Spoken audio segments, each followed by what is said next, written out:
Hello students, आज हम लोग डायलॉग राइटिंग देखने जा रहे हैं। तो डायलॉग राइटिंग कम्युनिकेशन स्किल का एक इम्पोर्टेंट पार्ट्स है। इससे आपका एक क्वेश्चन देगा एग्जाम में। ठीक है, तो आगे जानते हैं डायलॉग राइटिंग होता है क्या है। तो देखिए, डायलॉग राइटिंग के बारे में समझ, इससे डायलॉग देना। बहुत सारे लोग डायलॉग देते रहते हैं ना, कि ये हो जाएगा वो, कि से आप दोस्त से बात कर रहे हैं तो डायलॉग दे रहे हैं, या कोई बोल रहा है ज़्यादा डायलॉग देगा। तो डायलॉग राइटिंग मतलब डायलॉग, एक तरह से डायलॉग देना, कुछ भी डायलॉग। या मम्मी से आप बात करें तो मम्मी हम खा मेरे लिए खाना बना दीजिए, हम ये नहीं खाएँगे, वो नहीं खाएँगे। मम्मी बोली ये खाओ, ये सब्ज़ी आपके लिए सेहत के लिए लाभकारी है। इस टाइप का मतलब कुछ डायलॉग, 2 इंसान के बीच में बात हो रहा है या बहुत सारे लोगों के बीच कन्वर्सेशन हो रहा है, उसी को बोलेंगे डायलॉग। देखिए, डायलॉग राइटिंग में होता क्या है? तो देखिए, डायलॉग राइटिंग का मेन 3 पार्ट्स होता है। कौन-कौन से पार्ट्स? तो देखिए, एक तो ग्रीटिंग होता है, सेकंड डेवलपमेंट और थर्ड क्लोजिंग सेंटेंस। तो देखिए, ग्रीटिंग में होता है क्या है, तो ग्रीटिंग मान लीजिए सबसे पहले तो कुछ भी कन्वर्सेशन स्टार्ट करने से पहले, कोई डायलॉग मारने से पहले हमें क्या करना पड़ेगा, उससे स्टार्ट बातचीत करना पड़ेगा, मतलब कोई भी स्टार्टअप तो करना पड़ेगा ना। तो आपका हो गया ग्रीटिंग। उसके बाद जो बीच में बातचीत होगा आपका, लड़ाई-झगड़ा जो भी, मतलब बातचीत में लड़ाई-झगड़ा मतलब मारा-पीटी नहीं, बातचीत में आपका जो होगा, ये नहीं ऐसा होता है, वो बोलेगा वो ऐसा होता है, ये जो बीच वाला बात होगा वो आपका डेवलपमेंट हो गया। और थर्ड में क्या होगा, जब आप लोग बात बहस खत्म हो जाएगा, लास्ट एंड कीजिएगा, वही आपका क्या हो जाएगा, क्लोजिंग पार्ट। उम्मीद है यहाँ तक आप लोग को समझ में आ गया होगा। अभी तक आप लोग वीकेजी क्लासेस सब्सक्राइब नहीं किए तो जल्द से कर लें, क्योंकि आप लोग बस वीडियो देखते हैं, सब्सक्राइब नहीं करते हैं। 51% मेरा जो सब्सक्राइब नहीं किया हो वो वीडियो देख रहा है, और जो सब्सक्राइब किया हो वो तो देख ही रहा है। तो रिक्वेस्ट है कि आप लोग सब्सक्राइब ज़रूर कर लें, ताकि आप लोग को आगे का मिल जाए। कम्युनिकेशन स्किल फुल इस लेक्चर आपको आगे, तो इसी चैनल पे आपको पूरा कम्युनिकेशन स्किल मिल जाएगा, अगर आप लोग सारा देखिएगा तो। चलिए देखिए, डायलॉग राइटिंग समझ में आ गया। अब देखते हैं इसके बारे में पूरा डीपली पढ़ते हैं कि होता क्या है ये सब, क्या होता है, क्या नहीं होता है। तो देखिए, डायलॉग राइटिंग। तो डायलॉग राइटिंग में आपसे क्वेश्चन क्या पूछ सकता है? तो डायलॉग राइटिंग में आपको क्वेश्चन पूछ सकता है कि what is dialogue writing? Dialogue writing क्या होता है?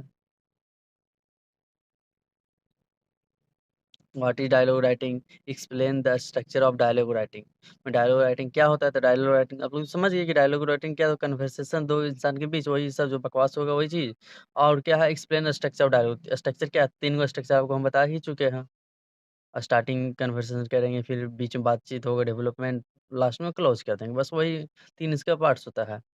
अब देखिए, डायलॉग राइटिंग का डेफिनेशन की बात करें तो डेफिनेशन में देखिए आप लोग, dialogue writing is the act of creating conversation. मतलब डायलॉग राइटिंग क्या है? Act of creating conversation. कहने का अर्थ क्या है, कि जो आप लोग क्रिएट करते हैं कन्वर्सेशन किसी के बीच में, between characters in written form. लेकिन किस तरह का फॉर्म में? रिटन फॉर्म में, ये नहीं कि बोलकर।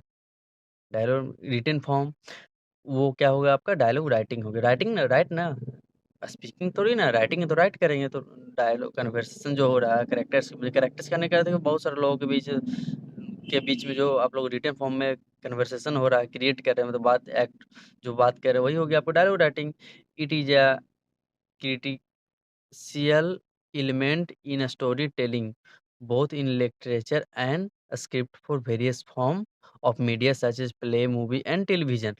कहने का अर्थ क्या है, कि यह एक क्रिटिकल एलिमेंट, मतलब गंभीर एलिमेंट, मतलब बहुत अच्छा, मतलब बहुत अच्छा भूमिका गंभीर भूमिका निभाता है किसमें? In story telling. Story telling कहने का अर्थ क्या है, कि स्टोरी कहने में, या both in literature and script, मतलब स्टोरी टेलिंग में ये बहुत गंभीर एलिमेंट है, या फिर लिटरेचर स्क्रिप्ट में, या फिर for various form of media, मतलब बहुत सारा वेरियस फॉर्म ऑफ मीडिया। जैसे कि आप बात करें तो प्लेज, गाना, प्ले में तो ये खेलने वाला नहीं, प्ले में तो बजाना, वो जो बजाते हैं गिटार बजाना, तो प्ले बोलते हैं वहाँ ना। Movie and television, effective dialogue should sound naturally, मतलब नेचुरल, मतलब लगेगा ऐसा कि नेचुरल हो रहा है, या फिर reveal character traits engage the reader और ऑडियंस। इस क्या करेगा, कि आपका जो रीडर रहेगा, जो पढ़ने वाला रहेगा, उसको क्या करेगा, एंगेज कर देगा। रिवेल कैरेक्टर मतलब कहने का अर्थ है कि प्रकट करता, कैरेक्टर को प्रकट करता है ये आपका इफेक्टिव डायलॉग राइटिंग। अब देखिए, स्ट्रक्चर ऑफ डायलॉग राइटिंग। अब देखिए देखते हैं कि स्ट्रक्चर ऑफ डायलॉग राइटिंग क्या होता है। स्ट्रक्चर ऑफ डायलॉग राइटिंग में हम लोग देखते हैं देखिए, स्ट्रक्चर ऑफ डायलॉग राइटिंग। देखिए, यहाँ येलो कलर के शायद आप लोगों को पता चल रहा हो या नहीं पता चल रहा होगा। तो देखिए, स्ट्रक्चर ऑफ डायलॉग राइटिंग, इसमें हम लोग डायलॉग राइटिंग हैज़ 3 की कंपोनेंट्स लिखा हुआ है। डायलॉग राइटिंग हैज़ 3 की कंपोनेंट, स्ट्रक्चर या कंपोनेंट्स बोलेगा तो 3 कंपोनेंट्स होता है। पहला क्या होता है? ग्रीटिंग। ग्रीटिंग क्या होता है क्या? The greeting is how the dialogue being and set the tone for conversation. क्या है, किस तरह स्टार्ट कीजिएगा और उसका कन्वर्सेशन का क्या टोन होगा, किस तरह उसमें किस लैंग्वेज में बात करें, मतलब क्या है उसका टोन होगा, वो इसमें हम लोग फिक्स करते हैं, बताते हैं, सेट करते हैं, ठीक है? उसके बाद कैरेक्टर्स में use greeting to establish familiarity, मतलब इसमें क्या होता है, मान लीजिए कन्वर्सेशन स्टार्ट करें, डायलॉग राइटिंग स्टार्ट करें, तो आप ग्रीट नहीं कीजिएगा, मतलब कि अगर आप ग्रीटिंग नहीं डायरेक्ट जाके डायलॉग ही मारने लगेंगे तो झगड़ा होगा। थोड़ा हाँ, हेलो, हाय, हेलो फ्रेंड, कुछ भी हो सकता है, इसमें क्या हो सकता है कि आप हेलो बोल दीजिएगा या आप कॉम्प्लेक्स वर्ड भी यूज़ कर सकते हैं। ईज़ी बात कीजिएगा तो हेलो, हाय, इस टाइप का। तो किस लिए कहते हैं, तो कैरेक्टर्स में यूज़ ग्रीटिंग टू एस्टैब्लिश, मतलब ग्रीटिंग क्यों करते हैं? एस्टैब्लिश करने के लिए। क्या एस्टैब्लिश करने के लिए? फ़ैमिलियरिटी। फ़ैमिलियरिटी मतलब कि अपनापन, फैमिली, पारिवारिक या पोलाइटनेस पोलाइटनेस और the relationship between the, relation जो भी है होगा उसके बारे में रिलेशनशिप करने के लिए, रिलेशनशिप वगैरह, ठीक है? अब देखिए, इसके बाद अगर आगे देखें तो आगे क्या हम लोग को देखना है? आगे देखिए, इसी में ग्रीटिंग में ही देख रहे हैं, तो ग्रीटिंग में क्या बोल रहा है? अ, हाँ, it it can be as simple as hello or more complex exchange depending on context, मतलब कहने का था कि ये सिंपल भी हो सकता है, हेलो के जैसा हम बता दिए आपको, हेलो के जैसा, या फिर बहुत कॉम्प्लेक्स भी हो सकता है, जैसे भी आपको कॉन्टेक्स्ट, मतलब जैसा आपको ज़रूरत है उसके हिसाब से। जैसे कि एग्ज़ाम्पल की बात करें, सौरभ कहता है, हाय जॉन, जॉन उधर ही पहले हेलो जो सौरभ, मतलब हो गया ग्रीटिंग, बस स्टार्ट हो गया। अब क्या होता है डेवलपमेंट, डेवलपमेंट के बारे में आप जानते हैं? तो देखिए डेवलपमेंट क्या होता है? तो डेवलपमेंट हम लोग का होता है हम लोग का डेवलपमेंट जो बीच वाला बातचीत होता है वही होता है आपका, ये पता ही है आप लोगों को। There this is where the main contents of the conversation acquires character discussion, there thought, feeling और एक्सचेंज इन्फॉर्मेशन। ये क्या चीज़, कौन सा मेन कंटेंट, ये क्या है? This is where the main contents, मतलब कि कन्वर्सेशन का जो आपका मेन कंटेंट्स है, ये यहाँ पे आपका रहता है, जैसे कैरेक्टर डिस्कस करते हैं क्या चीज़, उनका फीलिंग्स को, इमोशन को, इन्फॉर्मेशन को एक्सचेंज करते हैं, ये हो गया आपका डेवलपमेंट में होता है। इसमें क्या होता है कि देखिए, it is important ensure the dialogue flow naturally and maintain the readers और ऑडियंस इंटरेस्ट। ये क्या करता है? इम्पोर्टेंट है, ये इंश्योर करने में, क्या इंश्योर करने में कि जो डायलॉग का फ्लो हो रहा है वो नेचुरली होना चाहिए, नहीं लगाना चाहिए रटा, मतलब कुछ ऐसा नहीं लगना, नेचुरली होना चाहिए। और ये मेंटेन करता है क्या चीज़ को, कि रीडर्स जो है या ऑडियंस उसका इंटरेस्ट को ये क्या करता है, ये मेंटेन करता है। Use the section to reveal the character advance to, और उसके बाद देखिए, use this section reveal, reveal मतलब क्या होता है कि जगाना, मतलब कि क्या, प्रकट करना एक तरह से बोल सकते हैं। तो यूज़ दिस सेक्शन, मतलब इस सेक्शन क्यों यूज़ किया करते कहते हैं, तो कैरेक्टर को रिवील करने, जगाने के लिए, प्रकट करने के लिए। टू एडवांस द पिलोट और कन्वर्सेशन इम्पोर्टेंट डिटेल को क्या करने के लिए, कन्वे जो आपका कन्वर्सेशन डिटेल है, इम्पोर्टेंट डिटेल है, उसको क्या करने के लिए, जगाने, प्रकट करने के लिए इसका यूज़ करते हैं। जो जो ज़रूरी है, तो मतलब मेन जो आपका कन्वर्सेशन उसको क्या है, जगाने के लिए, प्रकट करने के लिए, ठीक है? जैसे एग्ज़ाम्पल की बात करें तो सौरभ बोल रहा है, did you here about new exhibition at art gallery, कहने का अर्थ क्या है कि आर्ट्स का जो गैलरी, उसका प्रदर्शनी जो नया लगा है उसके बारे में तुम क्या सुने हो? तो सौरभ बोल रहा है कि yes I did hear the feature of some increase absence, ये मतलब वो सुना है, हाँ, इसमें कुछ इंक्रीज किया गया है, उसका सार में, संक्षेप में इंक्रीज किया गया है, वही सब बता रहा है पेंटिंग के बारे में, तो वही सब बात कर रहा है ये। तो क्या हो गया, ये डेवलपमेंट है, हम उम्मीद है आप लोगों को समझ में आ गया होगा। अब लास्ट क्या करेंगे, लास्ट जब हम आपको हाय हेलो बोल दिए, बीच में आपको डायलॉग हम आपके ऊपर मार दिए, अब क्या करेंगे? अब निकल यार, निकल। अब क्या मतलब आपसे? बस काम खत्म, बात हो गया। तो क्या लास्ट में कर देंगे, क्लोज। क्लोज करेंगे, तो क्लोज कैसे करेंगे? तो closing, the closing part of dialogue signal और the end part of conversation. ये क्लोजिंग क्या है, तो आपका जो एंड पार्ट है। You can include farewell, final thoughts मतलब इसमें किसमें इंक्लूड, इसमें क्या कर सकते हैं इंक्लूड हम लोग? तो फेयरवेल, फाइनल थॉट्स मतलब जो लास्ट थॉट्स होगा वो, या transition, the text, next score, या कब नेक्स्ट कब मिलेंगे, कब बात करेंगे, वो सब इसमें हम इंक्लूड करते हैं। It provide a sense of ensure the conversation and fit the overall constant. ये क्या प्रोवाइड करता है कि सेंस क्लोज करने के लिए कन्वर्सेशन को, या फिर फिट द ओवरऑल कांस्टेंट मतलब कैसा, मतलब क्या हुआ, वो सब के बारे में इसमें बताता है। जैसे एग्जांपल की बात करें, एग्जांपल क्या है, सीधे देखिए आप लोग लास्ट में क्या बोलेंगे, बाय, ओके, नेक्स्ट टाइम मिलते हैं, बस वही होगा। तो एग्जांपल यहाँ देख लीजिए, Saurabh, well I will see you at the gallery opening then. तो जब गैलरी ओपनिंग होगी तो हम लोग अब तुमको देखते हैं, दोबारा मिलते हैं। हंसी में देखना नहीं, मिलना होता है एक तरह से, मिलते हैं। क्या हो, या फिर झगड़ा हो गया दोस्त से, आप अकेले हैं, 4 तो दोस्त है, तो पीट दिया, तुमको देखते हैं, नेक्स्ट टाइम देखते हैं तुमको, बोलते हैं ना, तुमको देख लूँगा। घर अपना घर गाँव में तो सब कुछ शेर बनता है ना, बाहर आओ, अपना शहर में सब कुछ शेर बनता है, तुमको देख लूँगा बाद में, बोलता है ना? तो ये क्या है, लास्ट क्लोजिंग कर रहे हैं। तो उससे धीरे पहले हाँ, हम भी देख लेंगे, होता है ना? तो absolutely Saurabh, I will be there, goodbye for now, मतलब हाँ, हम भी वहीं रहेंगे, मतलब मिलेंगे, और क्या, गुड बाय अभी के लिए। चलिए, यहाँ तक आप लोगों को समझ में, डायलॉग राइटिंग आप लोगों को समझ में आ गया होगा। अब देखिए, डायलॉग राइटिंग क्वेश्चन किस टाइप का पूछेगा आपके एग्जाम में। तो देखिए, एक तो आपसे पूछ सकता है इससे डायरेक्ट कि व्हाट इज डायलॉग राइटिंग। तो व्हाट इज डायलॉग राइटिंग, तो आप लोग इजीली लिख लीजिएगा कि डायलॉग राइटिंग होता क्या है। बट अगर ये नहीं पूछ सके, मतलब इस तरह पूछेगा डायलॉग राइटिंग क्या होता है, उसके बारे में बताइए, उसका मेन एलिमेंट्स क्या है, पार्ट्स क्या है, इफेक्टिव डायलॉग राइटिंग के लिए क्या क्या जरूरी है, तो वो तो आप लोग लिख लीजिए, तीन तीन छः। उसके बाद क्या होना चाहिए, उसको आप लिख लीजिएगा। अब क्या होता है कि अगर ये नहीं देखा, आपको दे दिया कि डायलॉग राइटिंग लिखिए मदर एंड सन के बीच में, किसके बारे में, मदर सन के बीच में, लेकिन अबाउट ईट इट्स हैबिट्स, मतलब ईटिंग हैबिट, मतलब कि खाने पीने के जो हैबिट होता है उसके रिगार्डिंग कुछ है, ठीक है? उसके रिगार्डिंग लिखिए। तो क्या लिखिएगा, तो देखिए आंसर में हम लिख रहे हैं कि मॉम, मॉम सन से बोल रहा है, क्या बोल रहा है, I have notice that you are eating lot of junk food.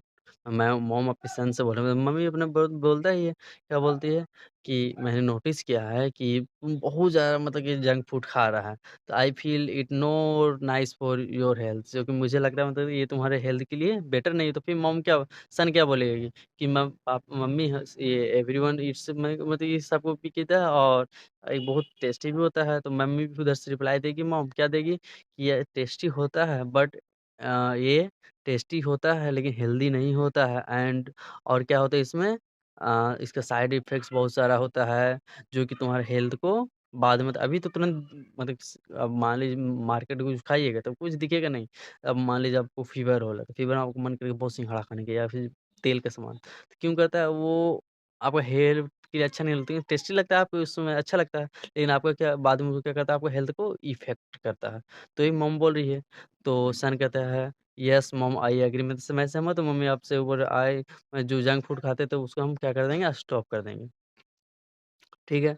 अब देखिए, जंक फूड स्टॉप कर देंगे तो ठीक है, कर दो बेटा, लेकिन अभी भी तो ये क्या हुआ, मेन पार्ट सबसे पहले देखिए क्या हुआ, देखिए फिर से हम आपको दिखाते हैं कुछ। देखिए, एक चीज़ नोटिस कीजिएगा आप लोग, मॉम स्टार्ट की कि मैंने स्टार्ट किया, मतलब बीच का पार्ट हो गया, मॉम स्टार्ट कर दी, उसके बाद क्या हुआ आपका लास्ट में क्या हो जाएगा, तो मॉम, मॉम, अब मॉम थोड़ी ना बोले कि हाय बेटा, हाय मम्मी, हाय सन, इस तरह नहीं ना होगा, इसमें इशू नहीं हुआ। अब देखिए, मॉम क्या की, तो ईट इट्स वन इन वाइल, मतलब एक बार तो एक दो बार खा, लेकिन रेगुलर नहीं खाया करो, एवरीडे इसको यूज नहीं किया करो, और it will give you the protein and vitamin that the body needs. और क्या करने के लिए, मतलब जो जो हेल्दी खाना है जो घर में बनता है, वही खाया करो जो कि तुम्हें हेल्दी बनाएगा। तो सन क्या बोल रही है, यस मो आई शैल डू द सेम, जो आप जैसे बोले वैसे हम करेंगे कल से, और क्या, और आप मुझे क्या कह दिया, टिफिन दिया कीजिए हेल्दी फूड्स का, ठीक है? उसके बाद मॉम क्या बोलती है, डेट्स माय सन, बस खत्म हो गया कन्वर्सेशन, डेट्स माय सन, यह मेरा बेटा है, बस। देखते हैं ना आप लोग, अगर कोई भी प्रोटीन से या हॉर्लिक्स वगैरह प्रचार करें तो मॉम को ही आगे लगेगा, क्यों? क्योंकि जानता है कि कोई भी फंसेगा तो पापा के नाम पे नहीं फंसेगा, फंसेगा तो मम्मी के नाम। तो मम्मी खिलाने-पिलाने में बहुत ध्यान देती है। और अगर कोई भी कंपनी का अगर अपना कुछ खाने-पीने का प्रचार करना होगा, तो माँ को ही लाएगा। लड़का का कोई वैल्यू ही नहीं है। अब चलिए यहाँ देखिए, होमवर्क आप लोग को दे रहे हैं हम, इसी टाइप का क्वेश्चन आपका आ सकता है। आप इस कि डायलॉग लिखिए, between 2 student discuss the English question paper, मतलब 2 स्टूडेंट के बीच में इंग्लिश पेपर के बारे में डिस्कशन करते हुए। उसके बाद क्या बोलेगा, dialogue writing between father and son about upcoming exam. पापा और सन के बीच यही हो ही सकता है, खाने-पीने का थोड़ी ना हो सकता है। क्या हो सकता है, पापा और सन के बीच अपकमिंग एग्ज़ाम के बारे में लिखिए। उसके बाद किसका हो जाएगा, उसके बाद देखिए, डायलॉग राइटिंग बिटवीन किसके बीच में, फादर एंड डॉटर। बाप-बेटी में क्लोजिंग इंजीनियरिंग डिप्लोमा कोर्स, कब खत्म होगा बेटी, जल्दी शादी कर लो, तो नौकरी ले लो, बस उसके बारे में बात करना है। What are dialogue between two friend about their have hobbies, मतलब 2 फ्रेंड्स के बीच देयर हॉबीज़। दोस्ती में क्या, जिसका हॉबी मिल गया वो दोस्त बन गया, हॉबी के बारे में बात कर रहा है। Write a dialogue between the bank manager and customer के बीच में किसके बारे में, एक अकाउंट खोलने के लिए था। अकाउंट खोलने के लिए क्या चाहिए था? अकाउंट खोलने के लिए मैनेजर बोल रहा है आपका अकाउंट में ₹500 होना चाहिए, पैसा दीजिए, ये कीजिए, इतना टाइम ये फॉर्म भरिए, वो कीजिए, बस यही सब भरना लिखना होगा आपको। उसके बाद क्या है, dialogue writing between librarian and a student who has lost a book in library.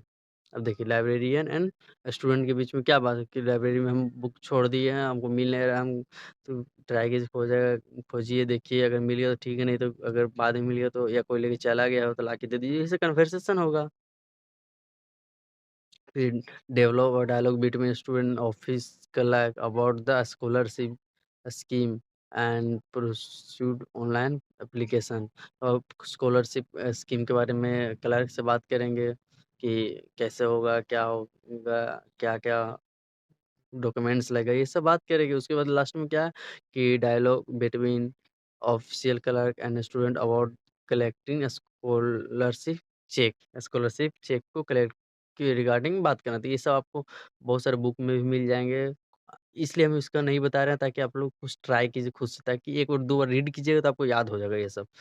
Try कीजिए ये सब 1-2 बार, बस इनफ है। आप लोग इतना विश्वास है आप लोग कि आप लोग फिर लिख लीजिएगा। तो एक बार ट्राई कीजिए और विकी जी क्लासेस जो सब्सक्राइब कीजिए। Best of luck for your exam. Preparation करते रहिए और आगे बढ़ते रहिए। अभी टाइम है पढ़ने का, तो पढ़ लीजिए, अदरवाइज़ लास्ट में अफ़सोस कीजिएगा, काश पढ़ लिए तो। कभी काश बोलने का मौका मत दीजिएगा खुद को। ठीक है? आज की क्लास इतना ही। नोट कर लीजिए सब, स्क्रीनशॉट ले लीजिए।